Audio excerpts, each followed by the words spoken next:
Ouais l'équipe, salut à tous, j'espère que vous allez bien. On se retrouve pour le petit débrief. Girondins de Bordeaux, Paris Saint-Germain, match qui comptait pour la 28e journée de Ligue 1. Le match vient de se terminer il y a quelques minutes de ça. Victoire des Parisiens 0-1. Un but inscrit en première mi-temps sur une très belle action collective. Ça part de Rafinha, qui tout d'abord fait un excellent contrôle de la poitrine. Il emmène ce ballon vers l'avant, fait cette passe à Gueye. Gueye sur le côté gauche, qui se joue du défenseur bordelais, qui centre en retrait, et Sarabia qui vient finir le travail. Mais hormis cette action, cette belle action collective, hormis ce but les amis, on n'a pas vu grand-chose côté parisien ce soir. Offensivement, on a été faible. Défensivement aussi, on a eu beaucoup de faiblesses défensives, les amis, surtout en seconde mi-temps. Un Icardi, qui avait ce soir, comme d'habitude, ce rôle de numéro 9, mais un Icardi que je n'ai pas trouvé en forme. Un Icardi que je n'ai pas trouvé dans son assiette. Un Icardi énervé, agacé, qui a passé son temps à crier ce soir sur le terrain. Après, un Icardi, là on revoit le but, comme je vous le dis, une très belle action, une belle finition. Et là, je me suis dit, dès qu'on a marqué ce but, je me suis dit, c'est parti, comme contre Dijon. La machine est en route. Mais là, on est un peu retombé dans nos travers. Comme ce qu'on peut voir depuis le début de saison, où on fait une bonne mi-temps sur deux. Et en deuxième mi-temps, on se fait peur. En deuxième mi-temps, on a clairement laissé les Bordelais jouer. Les Bordelais qui ont failli égaliser avec, premièrement, Ben Arfa. Cette frappe qui passe au ras du poteau. Et là, à la fin du match, la tête de Brillant. Et cette claquette magnifique, cette parade héroïque de Navas qui nous sauve d'un match piège, les amis. Ben ouais. Et des fois, je me dis, mais comment on peut avoir deux visages comme ça? C'est quoi? C'est le manque de concentration? On a des joueurs qui sont déjà projetés à mercredi prochain, ce qui peut se comprendre. De l'affaiblissement. De la fatigue. Après, c'est vrai, il faut dire ce qui est, les amis. On n'est pas épargné par les blessures, par les absents. Mbappé suspendu, Neymar, Di Maria, Florenzi, Verratti, absents, blessés.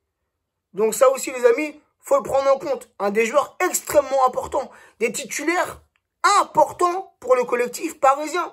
Ah oui, un match avec ou sans Verratti, tu le ressens. Avec ou sans Mbappé, avec ou sans Neymar, tu le ressens. Même contre une équipe de Ligue 1 assez faible. Bordeaux, c'est faible. 11e au classement, 16e attaque de Ligue 1, 16e. Tu vois, c'est des miettes.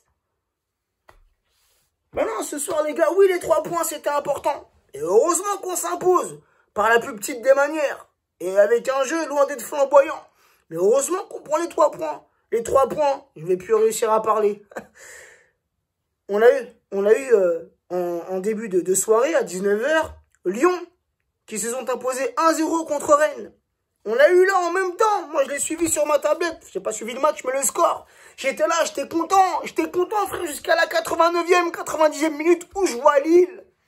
Et Lille, 1-0. Et après Lille, 2-0. Ils ont mis 2 buts en si peu de temps contre l'OM. Et heureusement, la bonne nouvelle du soir, c'est le faux pas des Monégasques, qui jusqu'à là avaient très bien entamé cette année 2021, sans défaite. Et là, ce soir, ils tombent à Strasbourg contre Strasbourg.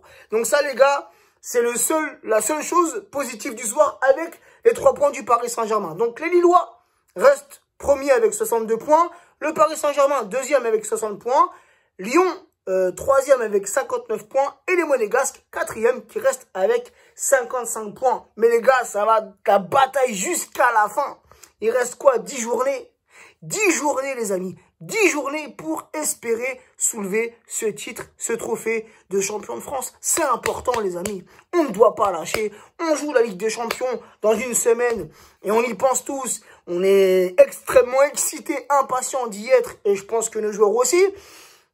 Mais la Ligue 1, les gars, ça reste encore une fois pour moi une compétition extrêmement importante. Surtout quand tu es le Paris Saint-Germain. Surtout quand tu as l'effectif, quand tu as les moyens comme l'ont le Paris Saint-Germain. C'est un objectif majeur, la Ligue 1, les amis. Après, tu as la Coupe de France, on joue contre Brest samedi. On va le regarder parce que c'est notre club de cœur. Mais entre vous et moi, on s'en bat les couilles. Ah rien, en vrai. Même si, vas-y, tu mets l'équipe C du Paris Saint-Germain et on sort en Coupe de France. En vrai, les gars, on va être un petit peu déçus parce que c'est une compétition. On détient, hein, on est, comment dire, comment on appelle ça? On détient cette Coupe de France, on l'a gagnée l'an passé, tu vois. Et en vrai, t'as vu, même si on s'incline contre Brest, tu vois, le plus important, vraiment, c'est, là, cette année, pour moi, bien évidemment, la Ligue des Champions que je mets dans la ligne de mire. Mais ensuite, c'est la Ligue 1, les amis. Parce qu'elle est grave serrée, la Ligue 1. Et franchement, elle est grave excitante, la Ligue 1. Depuis combien d'années on n'a pas vibré comme ça en Ligue 1? Moi, je me régale. Tu vois, on est là. S'il y a un certain qui sera champion, qui va aller en Ligue des Champions, qui va aller en Europa League, tu vois, même derrière. Les 4e, les 5e, les 6e, même à la fin. Qui va être relégué, qui va aller en Ligue 2. Tu vois, les gars, franchement, elle est grave excitante, cette saison, la Ligue 1. Donc, tu vois, si je me dis, vas-y, samedi, et je pense pas que ça arrivera, hein. Mais je me dis un petit faux pas contre Brest et on sort. Ça fait une compétition au moins. On sera plus concentré sur la Ligue des Champions, puis sur la fin de cette Ligue 1. Mais en toute honnêteté, les amis, je pense pas qu'on va sortir en Coupe de France contre Brest. Après, dans le foot, tout est possible.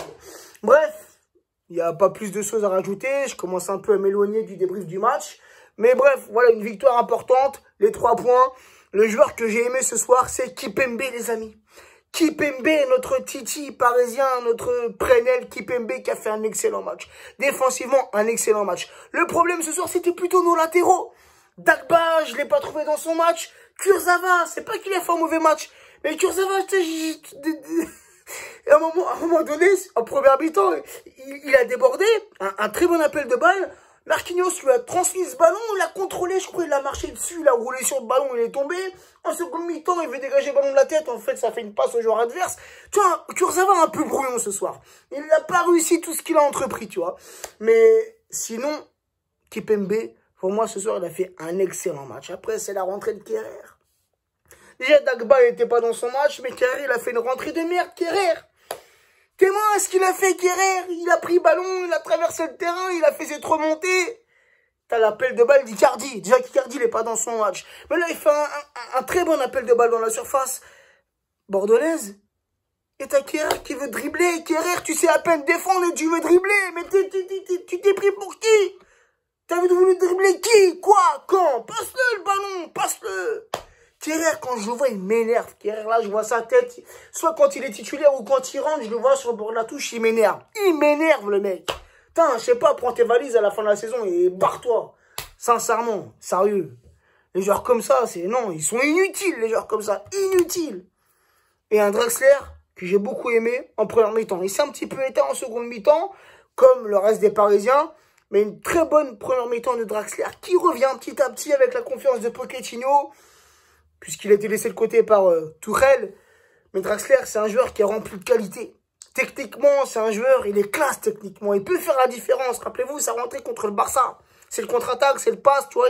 Il a cette vista aussi, cette vision du jeu. Il a une très bonne vision du jeu de Draxler. Mais il faut le mettre en confiance. Ce qu'il avait pas, ou ce qu'il avait pu, sous l'ère Thomas Tuchel.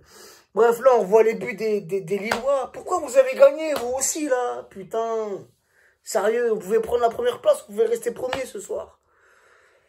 Bref, ça va être une grosse... Bah, Mandanda, ce gardien de merde aussi, c'est quoi cette relance? Sérieux. Ah, quelle équipe de merde. Non, sérieux, c'est quoi ça? Bref, les amis, prenez soin de vous, prenez soin des vôtres et à très vite.